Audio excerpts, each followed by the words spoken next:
Hello guys, welcome back to my channel Sulagna's view. আর আমি সুলগ্না। তো এসে গেছি আবারও কাশ্মীর ট্যুরের আরো একটা নিউ পার্ট নিয়ে। তো আজকে আমরা কোথায় যাচ্ছি এবং কি কি দেখলাম সেটা জানার জন্য কিন্তু ব্লগটা স্কিপ না করে পুরোটা দেখতে হবে।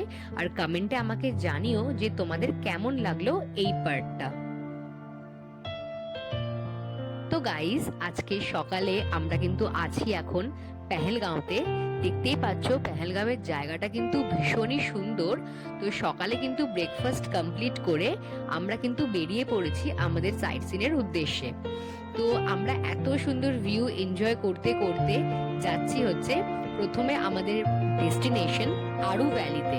আর তোমরা দেখতেই পাচ্ছ এখানে যে কত সুন্দর গাছগুলো রয়েছে। গাছগুলোর কাট এতটাই সুন্দর যেন মনে হয় কোনো মালি এসে ডেলি এদেরকে কাট করে যায়। বাট এরা কিন্তু প্রকৃতিরই সৃষ্টি, এত সুন্দর যে তোমাদের বলে বোঝাতে পারবো না। আর এপ্রিল মে মাসে এলে এই গাছগুলোতে এতটাই ফুল থাকে এবং দুধার দিয়ে ফুলের টানেল হয়ে যায় পুরো। তো ফুলের টানেলের মধ্যে দিয়ে তোমরা কিন্তু যেতে পারবে। তো এরকম ভিউ কিন্তু তোমরা এপ্রিল মে মাসে এলে দেখতে পাবে। তো এত সুন্দর ভিউ দেখতে দেখতে আমরা যাচ্ছি আমাদের ডেস্টিনেশনের দিকে। তো তোমরাও আমাদের সাথে যাও। আর এখানকার মেন যে গাছগুলোর বৈশিষ্ট্য আমি দেখলাম, গ্রিন কালারের গাছ তো আছেই, তার সাথে কিন্তু ইয়েলো কালারের গাছও আমি প্রচুর দেখলাম। তো এখন আমি এসে গেছি আমাদের প্রথম ডেস্টিনেশন আরু ভ্যালিতে। এই জায়গাটা কিন্তু মারাত্মক ঠান্ডা। আমি তোমাদের আগের পার্টেই বলেছিলাম যে পেহেলগাঁও হচ্ছে সবচেয়ে ঠান্ডা জায়গা। তো এখন এখান থেকে এন্ট্রি টিকিট আমরা কেটে নিচ্ছি আরু ভ্যালি যাওয়ার জন্য। তো তোমরা দেখতেই পাচ্ছ টিকিটের প্রাইস এখানে লেখা আছে। আর এখানে তোমরা যদি নিজেদের প্রাইভেট কার নিয়ে আসো, এখানে তোমরা পার্ক করতে পারবে। পার্ক করে তোমরা কিন্তু ভেতরে গিয়ে এখানকার সুন্দর পরিবেশটা এনজয় করতে পারবে। তো এখানে কাশ্মীরি ড্রেস পরে ছবি তোলা হচ্ছিল। তো আমি একটা ড্রেস রেন্টে নিয়ে নিয়েছিলাম। তো নিয়ে আমি কিন্তু প্রচুর পোজ দিয়ে ছবি, ভিডিও, রিলস সব বানিয়ে নিয়েছি। আর ভীষণই রিজনেবল প্রাইসে কিন্তু তোমরা এই ধরনের কাশ্মীরি ড্রেস পরে নিজেদেরকে কাশ্মীরি সাজে একদম ফুটিয়ে তুলতে পারবে। আর ভীষণ সুন্দর সুন্দর ছবি, ভিডিও কিন্তু ওনারা তোমাদেরকে ক্লিক করে দেবে। তো এরপরে আমি নিয়ে নিয়েছিলাম আরেকটা ছোট্ট ভেড়ার আর কি বাচ্চা বলতে পারো, ভেড়ার ছানা। তো সেখানেও কিন্তু একটা মানে আঙ্কেল বলতে পারো। তো উনি কিন্তু ঘুরছিলেন, ওনারই একটা পোষ্য। তো যদি কেউ চাও আমাকে, তো ভীষণই ভালো ছিল। আর দেখতেই পাচ্ছি এত ঠান্ডা লাগছিল, আমি টুপি পরে নিয়েছি ওই জন্য। প্রচন্ড প্রচন্ড ঠান্ডা হাওয়া দিচ্ছিল আর ওকে কোলে নিয়ে আমি ঘুরছিলাম। আর ওর পায়ে একটু চোট লাগা ছিল হালকা। তো তোমরা দেখতেই পাচ্ছ পায়ে ব্যান্ডেজ করা আছে। তো এরপরে আমি একটু একটু হাঁটাচলা করছি, একটু রিলস বানাচ্ছি। আর এই জায়গাটা এতটাই সুন্দর, তো ঘুরে ঘুরে ফিল করছিলাম একদম। আর ভাবছিলাম যে কাশ্মীরে পার্মানেন্টলি থেকে গেলেই ভালো হয়, আর আমি বেরিয়ে ফিরে যাব না। এটাই প্ল্যান করছিলাম আমি পেহেলগাঁওয়ে আসার পরে।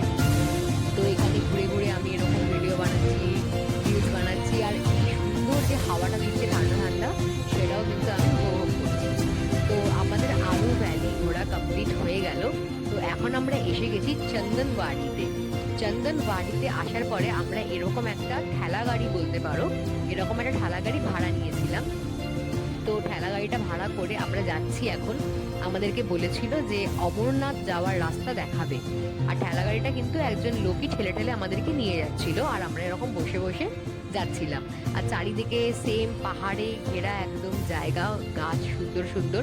তো এত সুন্দর সুন্দর গাছ আর পাহাড়, মেঘ দেখতে দেখতে আমরা চলেছি অমরনাথ যাওয়ার রাস্তা দেখতে। কারণ এই চন্দনওয়াডি থেকে কিন্তু অমরনাথের যাওয়ার রাস্তা আছে। যারা যারা অমরনাথ যেতে চাও, সেটা শুরু হয় জুন জুলাইতে। তো সেই অমরনাথ যাত্রা করার জন্য কিন্তু এখান থেকে সিঁড়ি আছে, তোমরা এখান থেকে যেতে পারো। কাশ্মীর থেকে দুভাবে অমরনাথ যাওয়া যায়, একটা চন্দনওয়াডি থেকে মানে যেখানে আমি এখন আছি, আরেকটা হচ্ছে সোনমার্গ থেকে। এই যে সিঁড়িটা দেখতে পাচ্ছ, এটাই হচ্ছে অমরনাথ যাওয়ার রাস্তা। দেখো তার দিয়ে এখন কিন্তু বাধা আছে, কারণ এখন কিন্তু অমরনাথ যাওয়ার টাইম নয়। তো সেই জন্য বাধা রয়েছে। তো এই অমরনাথ যাওয়ার রাস্তার পাশেই দেখতে পাচ্ছ এত সুন্দর একটা ঝর্ণা। আর এখানকার ঝর্ণা বা রিভার গুলোর জল না পুরো ব্লু, এত নীল রঙের জল, মানে তুমি বিশ্বাস করতে পারবে না তোমরা। আর পুরো স্বচ্ছ, মানে একটু নোংরা নেই।